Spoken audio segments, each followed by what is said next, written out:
আচ্ছা, তোমাদের অনেকেরই কালকে সি ইউনিটের ভর্তি পরীক্ষা, সো অনেকে আমাকে ইনবক্সে নক করছে যে ভাই সি ইউনিট অ্যাকচুয়ালি কতগুলো কোশ্চেন মার্ক করা সেফ হবে বা কতগুলো দাগালে আমি একটা ভালো সিকিউর পজিশনে থাকবো। তো অ্যাকচুয়ালি এই বিষয়টা তোমাদের জন্য একটু ক্রিটিক্যাল।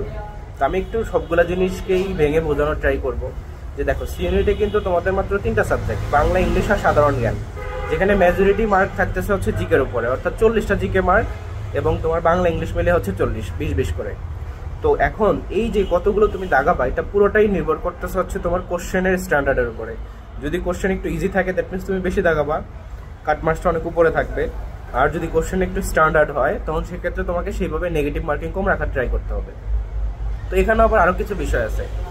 ধরো তুমি যেহেতু ভর্তি পরীক্ষা দিচ্ছ, তো তোমাকে যখন কোশ্চেনটা দেওয়া হবে, তুমি তো ফার্স্টেই প্রথম যে 10 মিনিট বা 15 মিনিট পাবা, এই প্রথম 10 মিনিট বা 15 মিনিটের মধ্যেই তুমি 1 থেকে শুরু করে 80 পর্যন্ত সবগুলো কোশ্চেনই তো একবার স্ক্যান করে যেগুলো তুমি 100% শিওর, 100 না 110% শিওর, তুমি সেগুলো দাগায় ফেলবা, তাই না? এখানে কোনো ভুল হওয়ার সুযোগ নেই। জাস্ট মেক শিওর যে একটাটা আরেকটাতে যেন তুমি ভরাট না করে ফেলো বৃত্তটা।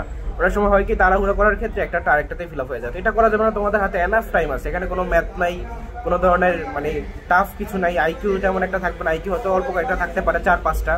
সো দ্যাটস ওয়াই তোমরা হচ্ছে ট্রাই করবা যে তোমাদের হাতে যেহেতু টাইম আছে, তাই ঠান্ডা মাথায় কোশ্চেনটা দাগানোর। প্রথমেই 10-15 মিনিটের মধ্যেই দেখা যাবে যে তুমি 1 থেকে 80 পর্যন্ত স্ক্যান করে ফেলতে পারতেছো। আর এখান থেকে তুমি প্রায় আমি বলবো যে 30টার উপরে শুরুতেই তুমি মার্ক করতে পারবা, 30টার উপরে। তো এইটা করার পরে দেন তুমি হচ্ছে যেগুলো একটু মোটামুটি শিওর সেভাবে একটু অ্যানালাইসিস করবা। আবার যেখানে তোমার হচ্ছে একটু চিন্তা ভাবনা করে অ্যান্সার বের করা লাগতে পারে সেটা তুমি করবা। তো এইভাবে তুমি হচ্ছে এই জিনিসগুলো সলভ করবা ফার্স্টের দিক থেকে। আচ্ছা, তো এখন ধরো তুমি দেখা গেল যে 50টার মতো শিওর দাগাইছো, 50টা বা 50টার উপরে তোমার শিওর, তখন তুমি করবা কি, যে তখন তুমি কিন্তু আর খুব একটা রিস্ক নিবা না। কেন নিবা না? ধরো তুমি 50টা শিওর, দ্যাট মিনস তোমার যে বাকি কোশ্চেনগুলো আছে সেগুলো নিয়ে তোমার হচ্ছে একটু কনফিউশন আছে বা সেগুলো তোমার কাছে হচ্ছে না। তো ওই কোশ্চেন দাগাইতে গেলে যদি তোমার নেগেটিভ মার্ক আসে, তাহলে তুমি একটা রিস্ক পজিশনে চলে আসবা। আর সেই ক্ষেত্রে আমি বলবো যে তোমরা হচ্ছে 65 এই পর্যন্ত গিয়ে স্টপ করে ফেলতে পারো। যদি তুমি 50 পর্যন্ত শিওর হও, তাহলে 65তে গিয়ে তুমি স্টপ হয়ে যাবা। আচ্ছা, আর যারা হচ্ছে 40-এর নিচে শিওর বা 40 শিওর, তাদেরকে বলবো যে তোমরা 70 ক্রস করবা। কেননা তোমার তখন রিস্ক নিতে হবে।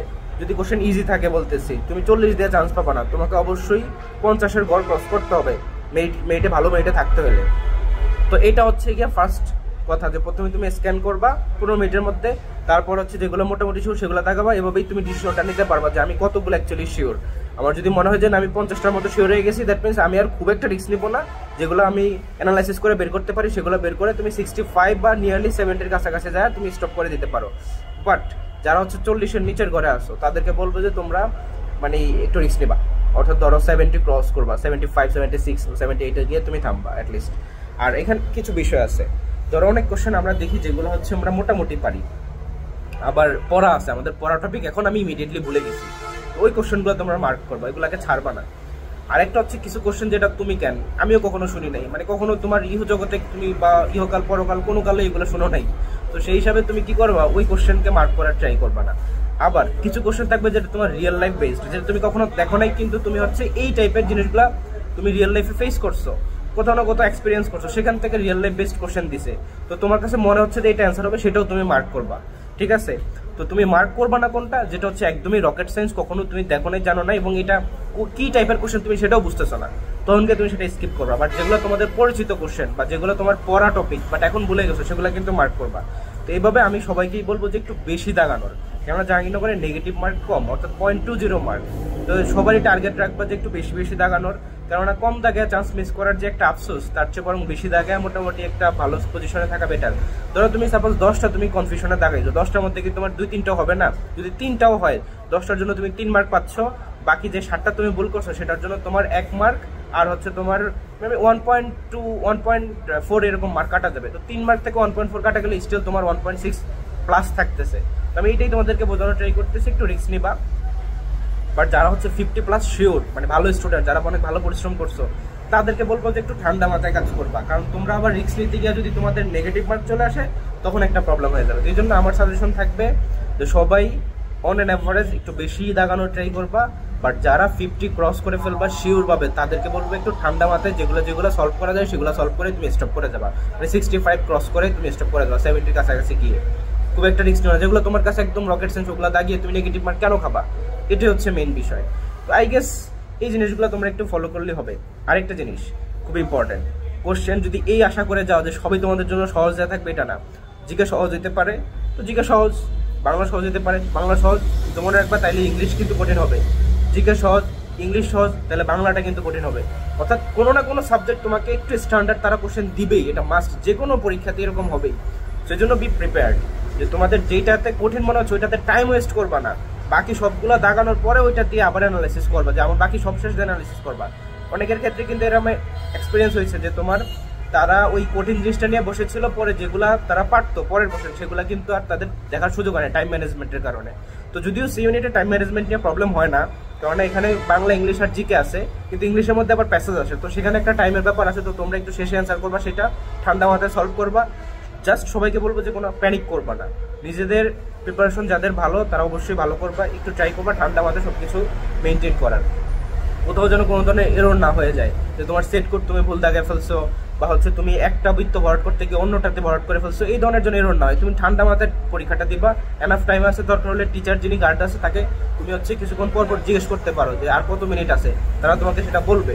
তো বি প্রিপেয়ার্ড, বি সিরিয়াস, কোনো ধরনের গসিপিংয়ে যাওয়ার দরকার নেই কারোর সাথে, জাস্ট নিজের 110%টা দাও পরীক্ষাটা, এটাই আর কি।